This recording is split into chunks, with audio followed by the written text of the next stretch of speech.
نماز کا وقت تھا۔ اس کے بعد جمعہ آیا مکمل دن، پھر ہفتہ آیا مکمل دن، پھر اتوار آئی مکمل دن، پھر اس کے بعد پیر شریف آیا تو فجر کی نماز بھی پیر کی پڑھائی۔ جمعرات کی عشاء سے لے کر پیر کی فجر تک یہ ساری جو ہے وہ 17 نمازیں بنتی ہیں۔ جمعہ ہفتہ اتوار کی 5 نمازیں، جمعرات کی 1 اور پیر شریف کی 1 نماز۔ جب پیر شریف کا دن آیا تھا تو پھر ظہر سے پہلے حضور علیہ الصلوۃ والسلام نے بظاہر دنیا سے پردہ فرمایا۔ پیر شریف والے دن فجر کی نماز جب حضرت سیدنا ابوبکر صدیق رضی اللہ تعالیٰ عنہ نے پڑھائی ہے تو حضور علیہ السلام نے اپنے حجرہ مبارکہ سے پردے کو تھوڑا سا ہٹایا، اور آپ نے جب دیکھا کہ ابوبکر صدیق نماز پڑھا رہے ہیں، پھر آپ نے پردے کو اسی طرح ہی کر دیا۔ یہ روایت بھی بخاری شریف کے اندر ہے کأنہا ورقۃ مصحف، صحابہ کہتے ہیں وہ حضور کے چہرے کی طرح دیکھ رہے تھے، ایسے تھا جس طرح کے قرآن پاک کے ورق ہوتے ہیں، یعنی وہ تشبیہ دے رہے ہیں۔ پھر حضور علیہ السلام نے وہی فجر والی نماز پیر شریف والے دن اپنے حجرے مبارکہ کے اندر دیوار کے ساتھ بیٹھ کے جو ہے وہ ادا فرمائی ہے، اور حضرت ابوبکر صدیق رضی اللہ تعالیٰ عنہ کے پیچھے نماز پڑھی ہے۔ ایک نماز کا یہ ذکر ہے۔ دوسری نماز ہے کہ جو لوگ یہ کہتے ہیں کہ حضرت ابوبکر صدیق رضی اللہ تعالیٰ نماز پڑھا رہے تھے، حضور علیہ السلام تشریف لائے، آپ اپنے مصلی سے پیچھے چلے گئے۔ یہ واقعہ بھی بخاری شریف کے اندر موجود ہے کہ ایک مرتبہ ان 17 نمازوں کے علاوہ کا وہ واقعہ ہے کہ حضور علیہ السلام نے ظہر کی نماز پڑھائی ہے۔ پڑھانے کے بعد آپ مسجد قباء شریف کی طرف چلے گئے ہیں۔ وہاں پر ایک قبیلہ تھا جس کا نام تھا عمر ابن عوف، وہاں پر صلح کرانے کے لیے گئے ہوئے تھے، اور جاتے ہوئے حضرت بلال رضی اللہ تعالیٰ عنہ سے فرمایا تھا جب اذان کا وقت ہو جائے تو آپ نے اذان ادا کر دینی ہے، میں عصر تک کوشش کرتا ہوں پہنچ جاؤں۔ تو حضور علیہ السلام نے حضرت بلال کی ڈیوٹی لگا دی۔ جب عصر کی نماز کا وقت ہوا تو حضرت بلال رضی اللہ تعالیٰ عنہ نے اذان پڑھی۔ جب جماعت کا وقت ہوا تو حضرت ابوبکر صدیق رضی اللہ تعالیٰ عنہ سے عرض کی کہ آپ نماز پڑھائیں۔ سیدنا ابوبکر صدیق رضی اللہ تعالیٰ عنہ کھڑے ہو کر نماز پڑھانے لگے، تو یہ نماز تھی عصر کی نماز۔ کون سی نماز تھی؟ عصر کی یہ نماز تھی۔ اب یہ پہلی ہی رکعت پڑھی ہے، ابھی پہلی ہی رکعت کے اندر کھڑے ہیں، تکبیر تحریمہ کہی گئی ہے، نبی پاک صلی اللہ علیہ وسلم تشریف لے آئے ہیں۔ اب وہاں پر انتہائی خوبصورت محبت برا انداز یہ تھا کہ بخاری شریف کے اندر آتا ہے کہ صحابہ کرام نے تصفیق کی۔ تصفیق کا مطلب ہے کہ ہاتھ باندھے ہوئے تھے تو دائیں ہاتھ کو بائیں ہاتھ کے اس طرح پشت کے اوپر مارا، اور جس سے ایک آواز پیدا ہوئی، نشانی پیدا ہوئی کہ ایک اعلان تھا کہ حضرت ابوبکر صدیق کو پتہ چل گیا رضی اللہ تعالیٰ عنہ کو کہ نبی پاک آ گئے۔ آپ اپنے مصلی سے پیچھے تشریف لے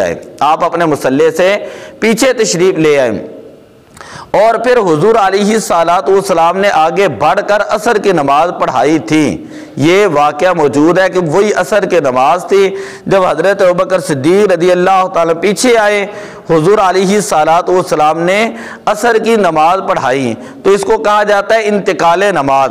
جس طرح امام ہوتا ہے، کوئی عذر لاحق ہو جائے تو پیچھے والے کو آگے کر دیتا ہے، تو یہ تھا انتقال نماز کا مسئلہ۔ اور اس طرح حضرت ابوبکر صدیق رضی اللہ تعالیٰ عنہ کہ جو ہے وہ نماز سے پیچھے تشریف لائے۔ اب سوال یہ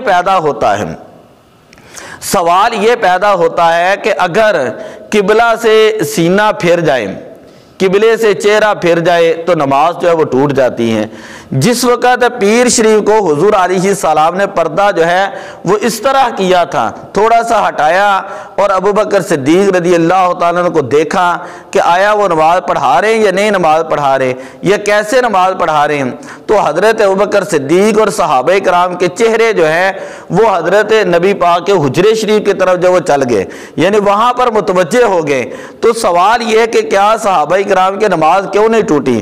جس طرح کہ محمد بن عبد الوہاب نجدی یہ جو لوگ اپنے آپ کو وہابی کہتے ہیں وہاں پر محمدی کہنا چاہیے، کیونکہ محمد بن عبد الوہاب ہے، محمد نام تھا اس کا اصل، وہاب تو اس کے والد کا نام تھا۔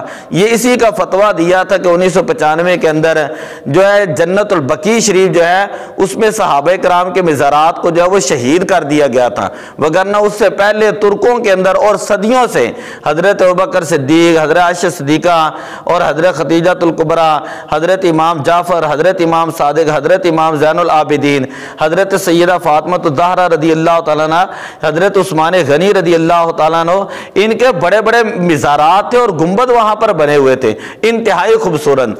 خیر اس کا یہ فتویٰ ہے اپنی تقویۃ الایمان کتاب کے اندر، کہتا ہے جب نماز کے اندر نبی کا خیال آ جائے تو نماز فاسد ہو جاتی ہے معاذ اللہ۔ تو حضرت ابوبکر صدیق اور صحابہ کرام نے جب دیکھا تھا تو نبی پاک کا خیال تو آیا ہی تھا، تو پھر ان کی نماز کیوں نہیں ٹوٹی؟ تو اس کا جواب علامہ اقبال نے اپنے کلام کے اندر دیا ہے۔ علامہ اقبال علیہ الرحمہ فرماتے ہیں کہ تیری نگاہ ناز سے دونوں مراد پا گئے، تیری نگاہ ناز سے دونوں مراد پا گئے، عقل غیاب جستجو عشق حضور اضطرام، کہ وہاں پر صحابہ جب نماز پڑھ رہے تھے تو صحابہ کا یہ عقیدہ تھا، مجھے کیا خبر تھی رکوع کی اور مجھے کیا خیال تھا سجود کا، جہاں دیکھا تیرا نقشے پا وہی میں نے کعبہ بنا لیا۔ اور اعلیٰ حضرت فرماتے ہیں کہ حاجیو آؤ شہنشاہ کا روزہ دیکھو، کعبہ تو دیکھ چکے اب کعبے کا کعبہ دیکھو۔ اور اقبال کہنے لگا با مصطفیٰ برساں خیشراں، با مصطفیٰ برساں خیشراں، کہ دین ہما اوست گر با اونا رسیدی تمام بولا حبیر۔ اگر تو یہ چاہتا ہے کہ اپنے دین کے اندر کمال حاصل کرے تو اپنے دل کے اندر حضور کی محبت پیدا کر لے، اللہ تعالیٰ تیرے دین کو کاملیت عطا فرما دے گا۔ حضور کی محبت کے بغیر کو بندہ نماز کہے نا تو وہ نماز نہیں، ہمارے بزرگان دین فرماتے تھے وہ ٹکرے ہیں، روزہ رکھے تو وہ فاقہ ہے، حج کرے تو وہ سیر سپاٹا ہے، اسی طرح زکوٰۃ ادا کرے تو وہ زکوٰۃ بھی ایک طرح کی ٹیکس ہے۔ یہ سارے معاملات کا دار و مدار محبت مصطفیٰ کے اوپر ہے۔